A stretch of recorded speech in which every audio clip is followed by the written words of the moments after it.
Bom dia, meus irmãos, graça e paz. A gente vai estar dando início agora à nossa escola bíblica dominical, né? O retorno da nossa escola bíblica dominical, agora em 2021, né? E a gente vai estar dando início hoje com a introdução ao panorama bíblico, né? Antes disso, a gente vai estar cantando algumas canções para você poder estar com a gente adorando ao Senhor, ok? Vamos louvar o Senhor?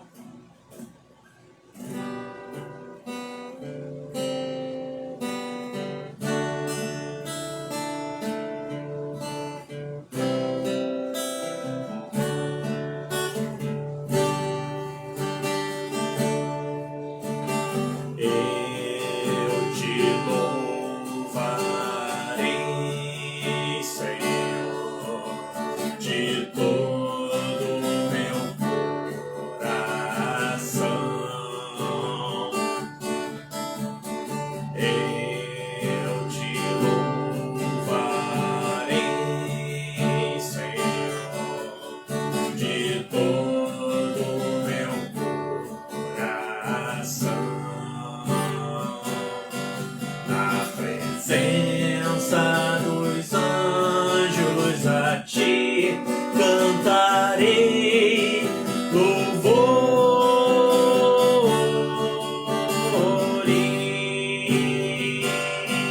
Na presença dos homens a ti cantarei louvores.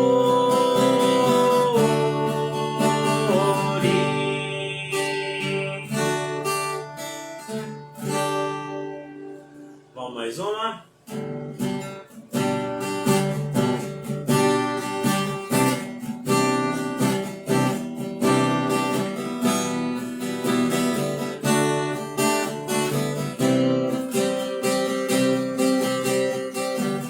Eu te busco, te procuro, ó Deus. No silêncio tu estás. Te busco, toda hora espero em ti, revela-te a mim, conhecer-te eu quero mais, Senhor, te quero ouvir tua voz, Senhor, te quero mais. Quero tocar-te, tua face eu quero ver, Senhor, te quero mais. Seguindo para o alvo eu vou, a coroa conquistar.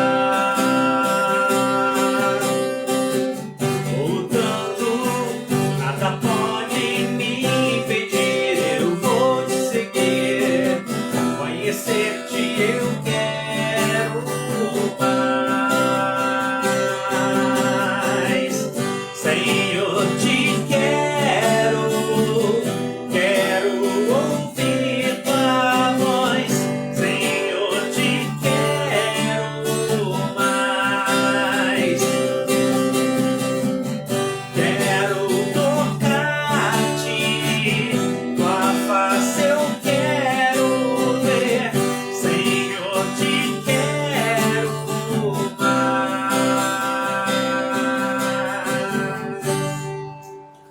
Amém, queridos.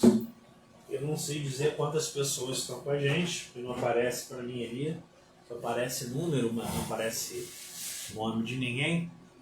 Então eu queria te convidar para estar orando com a gente agora, nesse momento, e participando da nossa EBD de hoje, ok? Vamos orar?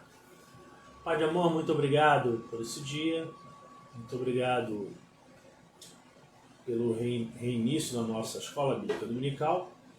Pedimos, Pai, que o estudo de hoje possa ir de encontro ao coração de todos e que todos aqueles que estão participando, ouvindo agora e ouvirão mais tarde também, possam ser abençoados por uma porção maior da sua palavra, Pai. Fica conosco, é o que nós te pedimos e desde já te agradecemos. Em nome de Jesus. Amém. Vamos lá, queridos. A gente vai estar falando um pouquinho, né, da nossa introdução ao panorama bíblico. E nessa introdução a gente vai estar conhecendo um pouquinho da Bíblia e das divisões que a gente tem na Bíblia. Tá? Então vamos lá. A Bíblia ela é formada por 66 livros, dos quais 39 pertencem ao Antigo Testamento e 27 ao Novo Testamento. É importante a gente falar que a Bíblia, para nós, ela é a palavra de Deus. Ela não contém, ela é a palavra de Deus. Ok? Então vamos lá. No Antigo Testamento, o que a gente vai estar encontrando? A gente vai ter ali no Antigo Testamento a aliança que Deus estabeleceu com o seu povo, né, o povo judeu, antes da vinda de Jesus.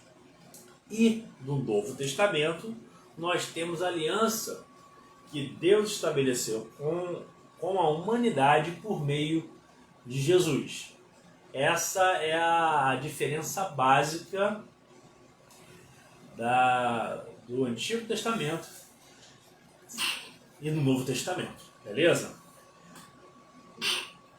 Então vamos partir agora para a divisão dos livros do Antigo Testamento. Ok? No Antigo Testamento, a gente vai ter 1, 2, 3, 4, 5 blocos de livros que são divididos conforme o seu propósito ali. Tá? O primeiro grupo de livros, que a gente chama de Pentateuco, né, são os livros da lei, ou também chamado de livros da lei mosaica. Tá? Então, esse é a primeira divisão do Pentateuco. E a gente vai encontrar ali os seguintes livros: Gênesis, Êxodo, Levíticos, Números e Deuteronômio. Nesse primeiro momento, a gente não vai aprofundar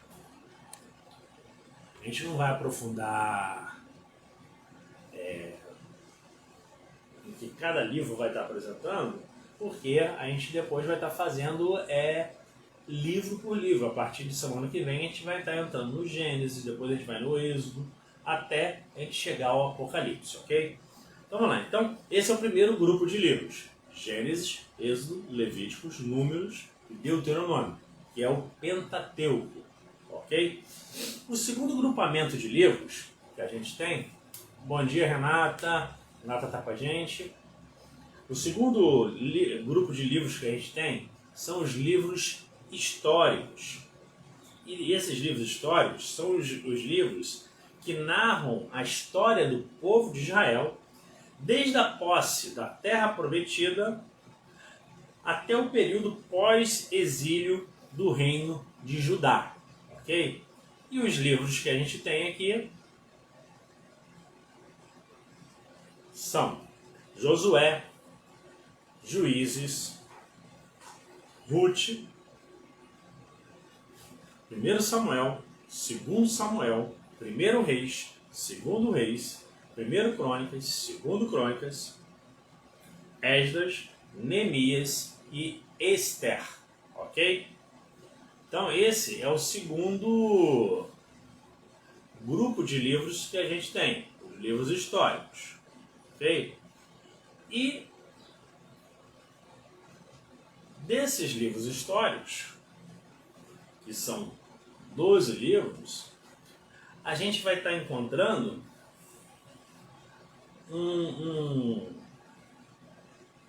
agora eu me perdi aqui. Achei. Um terceiro grupamento de livros. Esse terceiro grupamento de livros é composto de 5 livros, que são os livros, o grupamento de livros que a gente chama de livros poéticos, ok? E esses livros são Jó, Salmos, Provérbios, Eclesiastes e Cantares, ok? O que são esses livros poéticos? São os livros escritos em forma de poesia, né? Quer seja música, quer seja conto, quer seja salmo, ok? Então a gente vai estar vendo aqui já 3 livros, 3 grupamentos de livros, ok? E a gente entra no 4º grupamento de livros, que são os livros dos profetas maiores. O que são profetas maiores? São os livros escritos por homens de Deus com maior atuação profética. Isso não quer dizer que eles eram maiores que os outros, não. Mas o tempo de atuação profética deles foi maior que os outros. Então são livros um pouco mais extensos, tá? E que livros são esses? Dos profetas maiores? Isaías, Jeremias, Lamentações de Jeremias e Ezequiel. Ok? Além de Daniel, claro. Daí depois a gente encontra o livro dos profetas menores, que são aqueles livros onde os profetas tiveram a menor atuação profética e que os textos são menores, são menos extensos, ok? E que livros são esses? Vamos lá? Os profetas menores: Oséias, Joel, Jeremias. Cadê? Me perdi. Oséias, Joel, Amós, Obadias, Jonas, Miqueias, Naum, Abacuque, Sofonias, Ageu, Zacarias e Malaquias. Ok? Esses são os profetas menores. Vamos estar repetindo que eu falei um errado aqui? Oséias, Joel, Amós, Obadias, Jonas, Miqueias, Naum, Abacuque, Sofonias, Ageu, Zacarias e Malaquias. Ok? Então, essa é a divisão que a gente tem do Antigo Testamento.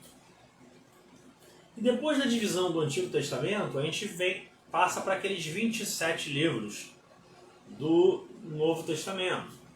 Okay? A gente passa para esse grupo de 27 livros do Novo Testamento, onde a gente vai ter também algumas divisões. A gente vai ter 1, 2, 3, 4, 5 divisões desses de grupos de livros. Okay? A primeira divisão são os evangelhos. Minha mãe está com a gente também, seja bem-vinda, mãe. São os evangelhos, né? Os evangelhos são o quê? São os livros que vão estar narrando os fatos, a vida e a obra de Jesus. Na verdade, os evangelhos são o quê? São biografias de Jesus, onde os 4 evangelistas vão estar narrando a forma que eles veem o ministério de Jesus na sua perspectiva de visão, ok? Então a gente vai ter os 4 evangelhos: Mateus, Marcos, Lucas e João. Mateus é o evangelho que vai apresentar Jesus como rei, ok? Marcos já é o evangelho que apresenta Jesus como servo. Lucas apresenta Jesus como homem. E João apresenta Jesus como Deus. Ok? Depois desse grupo de livros, a gente encontra mais um grupo. E na verdade é um grupo de um livro só, né? Que é o livro de história, que é o livro de Atos dos Apóstolos, que conta a história da igreja primitiva. Beleza? Então o livro de Atos dos Apóstolos, que é o livro de história do Novo Testamento, ele mostra para nós e conta para nós a história da igreja primitiva.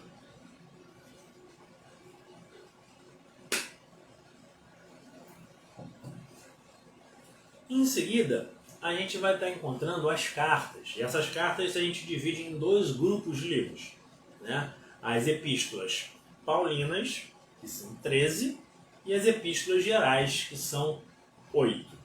Ok? Então vamos lá.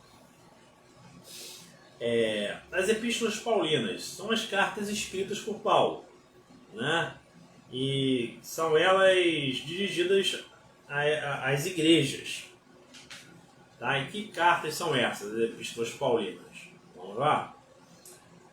Romanos, 1ª e 2ª Coríntios, Gálatas, Efésios, Filipenses, Colossenses, 1ª e 2ª Tessalonicenses, são as cartas paulinas, né? Depois você encontra ainda 1 Timóteo, 2 Timóteo, Tito e Filemão. Essas são as cartas que a gente chama de epístolas paulinas, ok? Dessas epístolas paulinas, 9 são dirigidas às igrejas, 3 são dirigidas a líderes e pastores, e uma é enviada a um cristão, ok? E em seguida a gente encontra as epístolas gerais. Essas epístolas gerais são as cartas escritas por diversos apóstolos, né, que são chamadas gerais ou católicas, que são dirigidos a todas as igrejas cristãs, né? E lembrando que católico, porque o significado da palavra católico é universal, ok? Então, quais são essas cartas gerais, as cartas universais?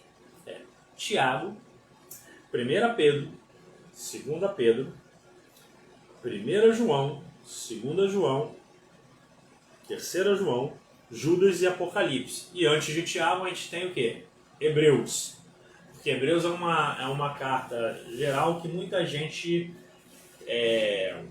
acha que foi Paulo que escreveu, mas a gente não tem como dizer que foi Paulo. Então ela é classificada como uma das epístolas gerais. Ok, queridos? E por último, a gente vai encontrar o livro de profecia, né? Que é o livro de Apocalipse. O que é importante a gente ainda ver em relação ao conhecimento da Bíblia? O que a gente precisa perceber? A gente precisa perceber algumas coisas, né? Vamos lá. A palavra Bíblia é de origem grega e significa livros. E a gente já viu aqui a quantidade de livros que a gente tem ali. Né? Embora a gente entenda que a Bíblia conta como um livro só, a gente vai perceber dentro desse conjunto de Bíblia, dessa biblioteca que a gente tem, essa composição que a gente falou, os 39 livros do Antigo Testamento e os 27 livros do Novo Testamento. Né? A Bíblia também ela é chamada de Escrituras Sagradas e Palavras de Deus.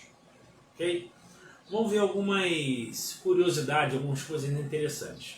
A Bíblia é um livro antigo. Gênesis é o seu primeiro livro, foi escrito cerca de 1400 anos antes do nascimento de Jesus. E já o Apocalipse foi escrito cerca de aproximadamente no final do 1º século. Ok? Vamos ver aqui que barulho foi esse. Deixa eu fechar aqui. Né? No final do 1º século. A Bíblia foi escrita num período total de 1500 anos. Né? Além do mais, deve-se notar que o último livro da Bíblia foi escrito há quase 2000 anos. Mas o interessante é que a Bíblia, apesar de ser um livro muito antigo, a sua mensagem é tão verdadeira e atual. E hoje, como no tempo que foi escrita. Né? Então ela é tão atual para hoje como foi para o passado. Tá? Uma outra coisa interessante, seja bem-vinda também, tia Joramar. Outra coisa importante que a gente tem que ver aqui a Bíblia, ela é a revelação de Deus aos homens, né? Isso a torna um livro diferente de todos os outros livros existentes e explica a razão por que devemos procurar sempre os ensinos da palavra para orientar a nossa vida. E é interessante a gente perceber o seguinte: é um livro muito antigo, porém sempre atual. A Bíblia não precisa de atualizações, porque ela é atual por ser a palavra de Deus, né?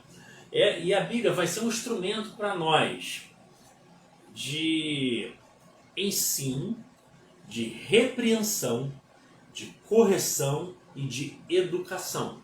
E você pode estar vendo isso de forma bem explicada na segunda carta de Paulo a Timóteo, capítulo 3, verso 16, e capítulo 4, do verso 1 ao verso 4, mostrando para nós ela como esse instrumento de ensino, de repreensão, de correção e de educação. Então, se a gente quer ser bem sucedido, se a gente quer superar as barreiras que se apresentam para nós, que é o tema do nosso mês de janeiro da igreja, a gente precisa usar essa palavra, usar a Bíblia como um instrumento de ensino para nós, de repreensão, de correção e de educação. Isso tudo nos ajuda a superar barreiras, ok? Outra coisa interessante, a Bíblia foi escrita por 40 homens aproximadamente. Esses homens eram homens como eu e você, com defeitos, com falhas, mas com um diferencial. Eles foram inspirados pelo Espírito Santo de Deus a escrever as palavras de Deus. Então eles não escreveram, querem escrever isso? Não. Eles escreveram porque eles foram inspirados por Deus para escrever aquilo que Deus queria. Ok? E essa é a razão porque, apesar de ter sido escrita por homens, a Bíblia é chamada de Palavra de Deus. Um outro fator que ratifica a inspiração bíblica e a qualidade da sua mensagem. Beleza? Certos livros que a gente tem, que eu até já comentei, foram escritos há pouco tempo, mas já se encontram desatualizados. E volta e meia precisam de uma nova edição. Mas a Bíblia não. A Bíblia ela é sempre atual. O máximo que a gente vai ver de diferença são novas traduções, né? Tradução numa outra linguagem. Mas tirando isso, a palavra é a mesma. Os problemas de que a Bíblia trata são problemas de cada geração que passa. Né? A nossa geração, a geração dos nossos filhos, dos nossos netos, são tratados por essa mesma palavra. E ela é sempre atual. Beleza? Vamos lá, a finalidade da Bíblia. Nós podemos dizer que a Bíblia, a finalidade dela é a salvação de todos os homens, é levar a palavra de Deus por intermédio de Jesus para que todos possam ser salvos. Né? Na Bíblia nós encontramos sugestões práticas sobre como nós podemos e devemos utilizá-la como um recurso de crescimento espiritual para a minha vida e para a sua vida também. Né? Então, quais são esses recursos? Primeiro, ouvir essa palavra, ouvir a palavra de Deus. Depois você pode abrir Romanos 10, 17, você vai estar vendo isso. Depois, ler a palavra de Deus. Além de ouvir, você precisa ler. Né? Deuteronômio 17, 19. Depois você precisa estudar a palavra de Deus para você poder entender ela e poder aplicar ela e saber manejar bem ela. Você pode ver isso em 2 Timóteo 2,15. Em seguida, você vê também a necessidade de meditar na palavra de Deus. Josué 1,8. Você conseguindo fazer isso daqui, você vai conseguir superar toda barreira que se apresentar na sua vida. Você vai conseguir solucionar todo e qualquer problema, circunstância e situação que se apresente para você. E mais uma finalidade é o quê? Memorizar a palavra de Deus. Você vê isso lá em Levítico 25, 18, João 14, 15. Vamos lá. Uma outra coisa importante. Como tirar melhor proveito da Bíblia? Como você pode tirar o melhor proveito da Bíblia? É bom você ter um horário, um lugar definido para você estudar a Bíblia. Isso é fundamental, isso é muito importante. né? E nesse horário e local definido, você precisa estar orando. Você precisa estar estudando parágrafo por parágrafo que você for ler. Ler várias vezes esse texto. Procure destacar nesse texto as palavras mais importantes da passagem e, em seguida, tente compreender o seu significado. E mais uma coisa, registre todos os estudos diários num caderno de anotações, assim como as mensagens que são ministradas na sua igreja. Anote ali, que vai ter um momento que você vai precisar pregar, vai ter um momento que você vai precisar dar uma palavra para alguém, aí você vai ter ali algumas anotações que vão te ajudar a fazer isso, tá? E quando você estiver meditando na palavra,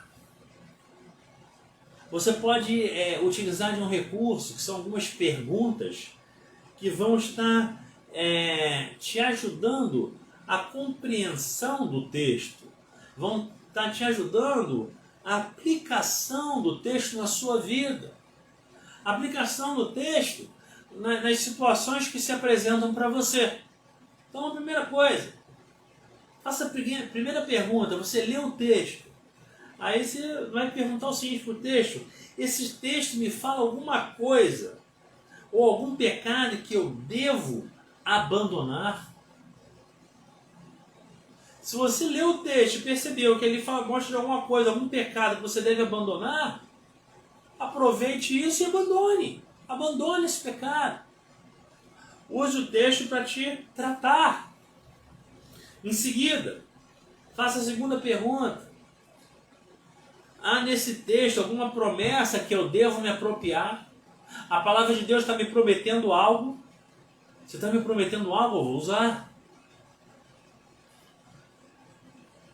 Há nesse texto exemplos que eu devo seguir?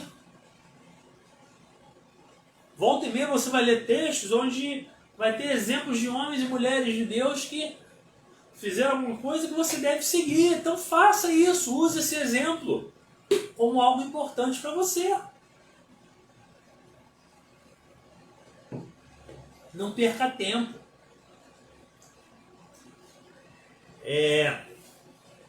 Há nesse texto alguma advertência que eu devo considerar? O texto está te advertindo de alguma coisa? Você está te advertindo de alguma coisa? Para, pensa. Reflita isso que o texto está falando. Porque com certeza vai ser algo importante para você. Então não deixe para depois. Vamos lá. O que o texto me ensina a respeito de Deus, de Jesus e do Espírito Santo? Pergunte isso ao texto. Com certeza o texto vai te ensinar algo. Há nesse texto lições para a minha vida? Com certeza vai ter. Que lição é essa? Então fique atento a isso. E em seguida, o que eu devo fazer acerca dessas lições? Como eu devo fazer? O que eu preciso fazer com as lições? Como que eu aplico na minha vida? Então, querido, que você possa compreender essas orientações, dessa introdução ao panorama bíblico e já comece a se preparar, né? Se você puder, durante a semana, leia o livro de Gênesis, que a gente vai estar dando início no domingo que vem ao panorama bíblico específico do livro de Gênesis, ok? Que Deus possa estar nos abençoando, que Deus possa estar tratando o meu e o seu coração e que nós possamos estar no centro da vontade de Deus para fazer aquilo que Ele espera e que Ele quer de nós, ok? Vamos orar para a gente finalizar por hoje? Pai de amor, muito obrigado pelo dia de hoje, muito obrigado pela ministração desse estudo, muito obrigado por cada vida aqui presente que esteve assistindo e aqueles que assistirão ainda. E eu te peço, Senhor, trata os nossos corações. Faça com que possamos ser conhecedores da sua palavra cada vez mais. Fica conosco, trata conosco. É o que nós te pedimos, Senhor, e desde já te agradecemos. Em nome de Jesus. Amém. Querido, e deixando para você, hoje a gente vai ter às 18h30 o nosso culto da família e o encerramento da nossa 4ª semana de oração. Então esteja com a gente, você aqui de Rondonópolis que puder estar presencial com a gente, esteja ali na igreja com a gente, né? Não esqueça a sua máscara, e não apenas de levar a máscara, mas de usar durante o culto. Não adianta nada você ter a máscara e não usar, né? Use o álcool gel que vai ter disponível nas portas e vá adorar o Senhor, ok? E também a gente vai ter a transmissão do nosso culto pelo Facebook e em seguida a gente vai estar postando também no nosso canal do YouTube, ok? Se você puder, se inscreva no nosso canal do YouTube, Primeira IEC Rondonópolis, o ISB. Se inscreva lá, acesse lá, dê os likes necessários e faça seus comentários também lá, tá bom? Que Deus nos abençoe e até hoje à noite no nosso culto da família. Fiquem com Deus.